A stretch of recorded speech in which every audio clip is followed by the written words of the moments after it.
step into the shadows of Blackwood Pines, where Kara's sleepless nights turn into a fight for survival inside a house that breathes with evil. Every sound hides a secret, every shadow hides a curse. Dare you stay until the last scream? The snow had just begun to fall when Kara Matthews drove into the tiny mountain town of Blackwood Pines. The place was remote, tucked deep in the Appalachian wilderness, and she had never even heard of it until she inherited an old property there from her late uncle. The townsfolk looked at her strangely when she asked for directions. An older man at the diner, his wrinkled hands trembling around his coffee mug, whispered, "That house ain't meant to be lived in, miss. People who go there don't always come back." Kara laughed it off at first, chalking it up to local superstition. But something in his pale eyes unsettled her. Still, she needed a fresh start. The house might have been old, but it was hers. She loaded her SUV with supplies and headed down the icy road, the pine trees closing in like dark sentinels. The house appeared out of the mist, perched on a hill overlooking the frozen lake. Its windows were black and lifeless, its roof sagging under decades of snow. As she pushed open the heavy front door, it groaned like something alive. Dust hung in the air, and the smell of damp wood and mildew clung to her clothes. Inside, the wallpaper peeled, the floorboards creaked, and the silence was suffocating. Kara unpacked her bags in what must have been the master bedroom. She tried to ignore the feeling that the shadows seemed thicker here, heavier somehow, like the air itself was watching. That night, she lit the old fireplace, the flames crackling and filling the house with warmth. She sat with her journal, writing about her plans to renovate and maybe even sell the property later. But around midnight, she heard footsteps upstairs. Kara froze. She was alone. The sound was steady, deliberate, like boots on old wood. She grabbed a flashlight and a poker from the fireplace and crept up the staircase, each step groaning under her weight. When she reached the landing, the footsteps stopped. She swept the light across the hallway. Empty, but the door at the end of the hall, her uncle's study, was open a crack. She was certain she had closed it earlier. She pushed it open, heart hammering. The room was filled with old books, maps, and faded photographs. A single desk stood in the middle, and on it was a leather-bound journal.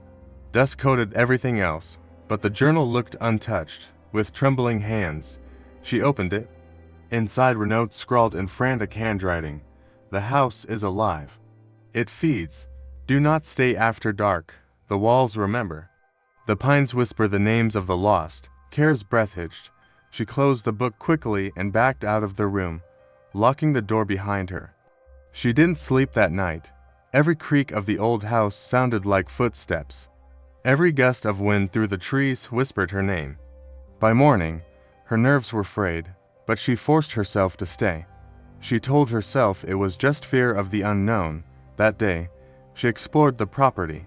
Behind the house, half buried in snow, was a cellar door. Its rusted lock had been broken long ago. She tugged it open, the hinges shrieking, and a wave of cold air rushed out, smelling of rot and earth. Steps led down into pitch-black darkness. She aimed her flashlight down, but couldn't see the bottom. Something in her gut told her to leave it alone. She slammed the door shut and bolted it with a heavy chain she found in the shed. That evening, as the sun dipped behind the mountains, Kara made herself dinner and tried to ignore the tension building in her chest. She turned on the old radio she had found, just to have some noise. Static crackled, then cleared, and a man's voice whispered through. "Kara." She dropped her fork, her name. The voice had said her name. The radio went silent again. Terrified, she switched it off, her hands trembling. She told herself she must have imagined it. But when she glanced at the window, she saw out among the trees, a figure watching, tall, motionless, shrouded in shadows. Her breath caught in her throat. She backed away from the glass, heart racing, but when she looked again, the figure was gone. The house groaned, as though it were shifting, settling around her. She clutched the poker again and whispered to herself, "You're fine. You're just tired." But deep inside, Kara knew the truth. The warnings were real, and she wasn't alone in Blackwood Pines. The house groaned, as though it were shifting, settling around her. She clutched the poker again and whispered to herself, "You're fine. You're just tired." But deep inside, Kara knew the truth. The warnings were real. And she wasn't alone in Blackwood Pines. The silence stretched, heavy as the thick dust in the air. The broken windows rattled faintly, though there was no wind outside. Kara's breath came in sharp bursts, every exhale clouding before her as though the air itself had turned colder. The poker shook in her hands, but she forced herself forward, inching toward the stairwell. The second floor loomed above, swallowed in shadow. That was where she'd heard it, the whisper, her own name drawn out like a hiss. She swallowed, her throat dry. "Kara." The sound came again, unmistakable this time, crawling down the stairs like icy fingers brushing her skin. She froze. Every instinct screamed to run, to throw open the door and leave Blackwood Pines behind forever. But something stronger rooted her in place. She had to know what was up there. Her grandmother's voice echoed in her mind, words spoken when Kara was just a child. "That house remembers. It waits. Once you hear your name inside, it already knows you belong."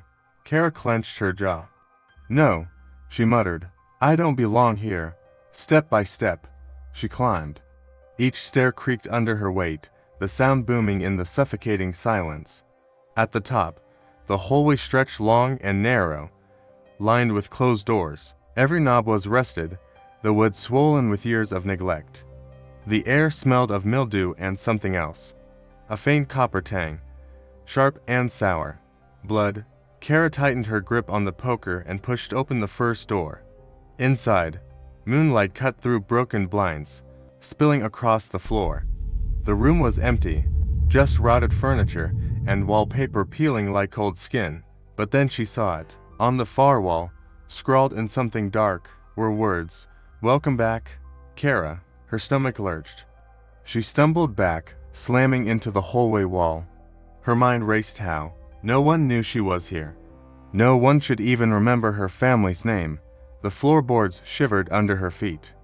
Another whisper carried through the dark, louder now, more voices joining the first. "Kara, Kara."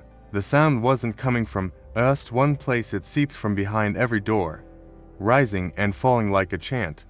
Her heart hammered. She spun toward the far end of the hall, where the last door stood slightly ajar.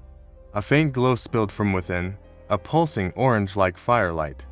Against her better judgment, Kara moved toward it, pulled as if by invisible hands. She pushed the door open. Inside was a bedroom intact, untouched by time. A quilt rested neatly on the bed, curtains swayed though the windows were closed. And on the knit stand sat a candle, its flame dancing though no match had lit it. Her breath caught. The room smelled familiar, achingly so. She stepped forward, her eyes darting to the dresser mirror.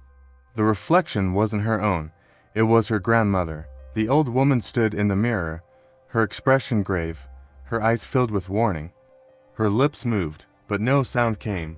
Kara staggered closer, whispering, "Grandma." The glass rippled like water, and then the figure smiled.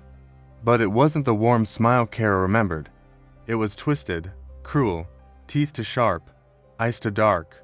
With a shriek, the mirror shattered, shards flying across the room. Kara shielded her face, heart racing. When she lowered her arms, the candle flame had grown taller, black smoke curling upward like claws. The voices swelled, filling the room until the walls themselves vibrated. "Stay, Kara, stay." The door slammed shut behind her. She ran to it, yanking at the knob, but it wouldn't budge. The temperature plummeted, her breath fogging the air. The quilt on the bed writhed as though something crawled beneath it.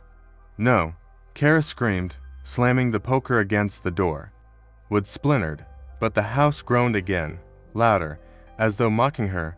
The quilt flew off the bed. Something rose from beneath it, long, skeletal limbs, a face hidden in shadow, only glowing white eyes staring at her. Its mouth opened, and the voices became one, deafening. "Kara, you are ours." Her legs gave way, but she forced herself up, swinging the poker with everything she had. The iron connected with a sickening crunch, the thing hissing as it staggered back. Smoke poured from its wounds, filling the air. Kara darted for the broken window, her only chance. She smashed the glass with the poker, climbed onto the sill, and hurled herself into the night air. The fall knocked the wind out of her, but she landed in the overgrown grass outside. Pain shot up her side, but she didn't stop. She scrambled to her feet and ran, branches whipping her face as she fled into the woods. Behind her, the house roared an inhuman sound, shaking the ground.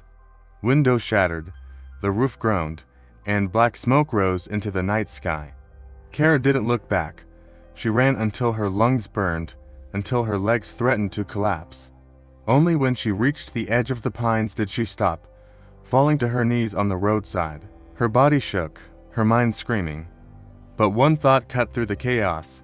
She wasn't safe. Because as she sat there, gasping, she heard it again, soft, gentle, right behind her ear.